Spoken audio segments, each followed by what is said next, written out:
দেশের ইতিহাসে সর্বোচ্চ পরিমাণ জ্বালানি মজুদ আছে বলে জানিয়েছেন বিদ্যুৎ জ্বালানি ও খনিজ সম্পদ প্রতিমন্ত্রী অনিন্দ্য ইসলাম অমিত। চট্টগ্রামে ইস্টার্ন রিফাইনারি পরিদর্শনে গিয়ে তিনি আরও বলেন, এপ্রিল ও মে মাসে জ্বালানি ঘাটতি হবে না। জুনের চাহিদা মেটাতে কাজ করছে সরকার। পূর্ণ সক্ষমতায় ইস্টার্ন রিফাইনারি চালু করতে অপরিশোধিত তেল আমদানির প্রক্রিয়া চলছে বলে জানিয়েছেন প্রতিমন্ত্রী। বাংলাদেশের প্রথম 5D AI ইনভার্টার যুক্ত সর্বোচ্চ বিদ্যুৎ সাশ্রয়ী যমুনা এয়ার কন্ডিশনার।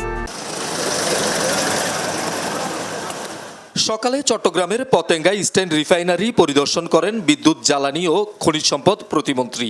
কথা বলেন দেশের জ্বালানি পরিস্থিতি নিয়ে।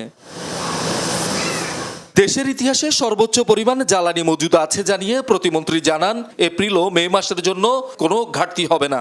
এখন জুন মাসের চাহিদা মেটাতে কাজ করছে সরকার। বর্তমানে বাংলাদেশের ইতিহাসে সবচাইতে বেশি পরিশোধিত জ্বালানি আমাদের মজুদ রয়েছে, নিশ্চিত সরবরাহ লাইনে আছে। সেটিকে বিবেচনায় নিয়ে বলতে পারি এপ্রিল এবং মে মাসে যেটি জ্বালানি চাহিদা সেটি পূরণের পূর্ণ সক্ষমতা বাংলাদেশ সরকারের রয়েছে এবং সেটি আমরা নিশ্চিত করতে সক্ষম হয়েছি। আমরা এখন মূলত জুন মাসের প্রয়োজন মেটাবার জন্য আমরা উদ্যোগ গ্রহণ করেছি, আমরা কাজ করছি। প্রতিমন্ত্রী জানান, দেশের একমাত্র তেল শোধনাগার ইস্টার্ন রিফাইনারির উৎপাদন শতভাগ চালু করতে মালয়েশিয়া সহ বিভিন্ন বিকল্প উৎস থেকে অপরিশোধিত তেল আমদানির প্রক্রিয়া চলছে। এ সময় রিফাইনারির দ্বিতীয় ইউনিটের কার্যক্রম 2029 সাল থেকে শুরু করার আশা প্রকাশ করেন তিনি। এই ইউনিটটা যদি আমরা চালু করতে সক্ষম হই এই সরকারের এই মেয়াদের মধ্যেই, তাহলে আপনারা দেখবেন আমাদের এই সূত্র আমরা ক্রুড অয়েলের সোর্স আরও ডাইভার্সিফাই করতে পারবো, অর্থাৎ এই সক্ষমতা বাড়বে, ভিন্ন ভিন্ন সোর্সের ক্রুড রিফাইন করবার ক্যাপাসিটি থাকবে, সেই প্রযুক্তি আমরা ইনকর্পোরেট করবো ইনশাল্লাহ। সেইভাবে আমাদের প্রস্তুতি রয়েছে।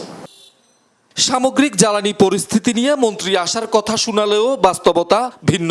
তেলের জন্য চট্টগ্রামে সব পেট্রোল পাম্পে গ্রাহকদের দীর্ঘ লাইন। সংকটের কারণে বেশিরভাগ পাম্প বন্ধ। সব পাম্প তো খোলা নাই, সব পাম্প যদি খোলা থাকতো তাহলে আমাদের এই ভোগান্তিটা হতো না। 5টা-6টা পাম্প দেখছি, একটা তো তেল নেই, তাহলে মজুদ কিভাবে আছে, কিভাবে বলে এরা? সব যদি উন্মুক্ত থাকতো তাহলে ভোগান্তি হতো না। এখন হচ্ছে ম্যাক্সিমাম পাম্প বন্ধ। মন্ত্রী তো মুখে বলতেছে উনি আসি দেখুক, ওনার গাড়িতে তো আর উনি নিজে আসে না, আসে ওনার ড্রাইভার, যার কারণে ওরা বুঝে না। মন্ত্রী আমাদের বলে থাকেন যে পর্যাপ্ত তেলের মজুদ আছে, এখানে বলছে তেলের মজুদ নাই, তেল আনতে হচ্ছে। তাহলে কনস্পিরেসিটা কোথায় হচ্ছে সেটা আমার মনে হয় খুঁজে বের করাটা খুব বেশি দরকার। শহীদুল সুমন, যমুনা নিউজ, চট্টগ্রাম।